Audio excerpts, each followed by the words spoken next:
Y vamos a continuar con nuestro estudio de Nehemías. Hoy vamos a estar compartiendo contigo capítulo 4 y capítulo 5. Hacemos un resumen de qué pasó después de haber reconstruido, ¿verdad?, el muro y cada una de esas puertas. Inmediatamente eso pasa en nuestras vidas cuando el Señor viene y nos cambia, nos transforma. Nosotros decidimos aceptar al Señor, pues se levantan oposiciones. Y en el capítulo 4 y el capítulo 5 vamos a estar viendo cómo hay que tener precauciones contra los enemigos. Así que nos vamos a ir a mi diario bíblico del resumen que estuve haciendo, basándome en buscar en diccionario, buscar también en Enduring Word, que bueno, y aquí comenzamos a ver cómo los enemigos intentan detener la obra que ya Nehemías había comenzado. Y si leemos, te recomiendo leer capítulo 4, capítulo 5. Vamos aquí a hacer el resumen donde Sanballat y Tobías ridiculizan la obra de Dios. Dice, cuando oyó Sanballat que nosotros edificábamos el muro, se enojó y se enfureció en gran manera e hizo escarnio de los judíos y habló delante de sus hermanos y del ejército. A ver, ¿quién es Sanballat? Aquí nos dice que es sátrapa persa de Samaria. Su nombre significa dominar, ¿verdad? Y al mismo tiempo, Tobías, ellos querían atraer el desánimo a través de la crítica. ¿Cuántas veces nos pasa eso a nosotros?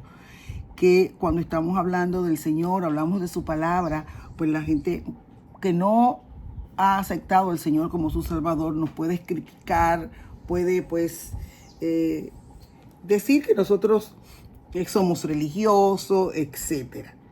Entonces se enojó y enfurece en gran manera. Usaron la intimidación para evitar que la obra continuara, ¿verdad? Y la pregunta aquí sería, ¿qué tanto me dejo yo intimidar por los demás, intimidar por otro, cuando el Señor me ha dicho que haga determinada cosa, me ha confirmado, y yo me dejo intimidar por los demás? Entonces es muy importante observar cuando Dios me ha hablado de hacer algo, ¿escucho a Dios o escucho a los demás?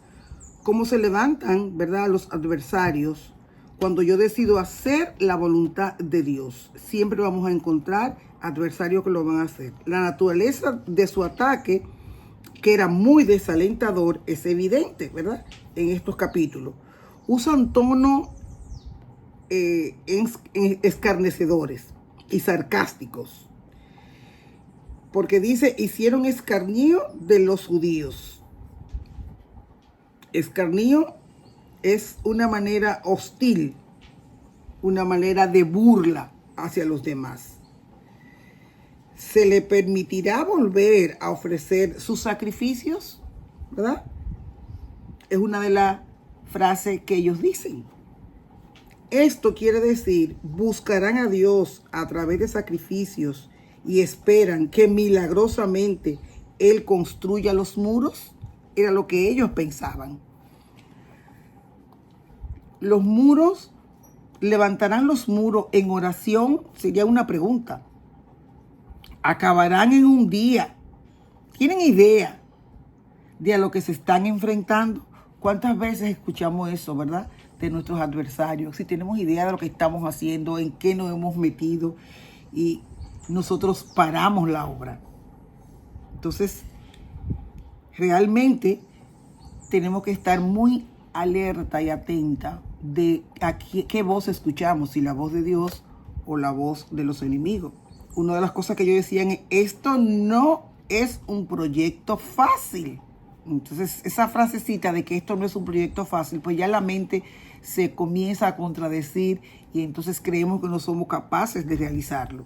En la mayoría de los ataques de desánimo, hay una parte que podríamos decir de verdad en la palabra de los enemigos. como constructores, ¿verdad? Los judíos eran débiles, no terminarían en un día, no tenían los mejores materiales para construir esa obra. Pero al mismo tiempo, ellos no sabían que contaban con el Dios de los ejércitos, que todo lo hace posible. No terminarán en un día, no tenían los materiales, ¿verdad? Entonces, un mentiroso, desalentador, ataque, lo que hace es que a menudo tiene algo de verdad, porque muchas veces tiene de verdad, porque ellos real y efectivamente en ese momento los judíos pues estaban débiles, tenía algo de verdad. Ahora, una medida de un líder es ser capaz de medir las críticas, entender cuáles son sus debilidades, ¿verdad? Y cuáles son sus fortalezas y fortalecerse en el que todo lo puede, que es Cristo Jesús. Mantenerse sensible a la voz de Dios, incluso en medio de la crítica, en oración y esperar que el Señor nos guíe. El desánimo es una herramienta muy poderosa, ¿verdad? Y es lo contrario a lo que es la fe. Importante aquí, ¿cómo hace Nehemías frente a este ataque? Nehemías hace frente al ataque en oración. No debatió, no formó comité, ni lidió con los enemigos. No, lo llevó todo en oración. Oró. Ayúdame, Señor, a usar la oración. Yo lo que podría decir es como el primer recurso, no la última opción ante las situaciones. Ayúdame a confiar, Señor, en ti. Aquí leemos el Salmo 58, 6, que dice: oh Dios, quebranta sus dientes en sus bocas, sea su palacio asolado, en sus tiendas no haya morador. Porque se airaron contra los que edificaron. La oración le da a Dios una razón para mostrar misericordia. Nehemías reconoció que esta era la causa de Dios, no la de él. Que Dios pelearía esa batalla, no Nehemías. Edificamos pues el muro y comenzó a levantar ánimo para trabajar en los demás. Sanballat y Tobías atacan. Ese es un ataque que siempre lo vamos a tener. Ellos atacan la obra de Dios, porque el enemigo siempre quiere atacar tu alma y mi alma, que es lo que tú y yo tenemos que perseverar. Pero la oración es lo que va, ¿verdad?, a ayudarnos, porque Dios permite esos adversarios, pero nos toca a nosotros orar y clamar al Señor. Nehemías lo que hace es que organiza defensa. Nehemías, una vez que ora, por ejemplo, solo es estar confiado en Dios. ¿Qué hizo Nehemías? Confió en Dios, sabia y tranquilamente en Dios, en medio de una gran tormenta.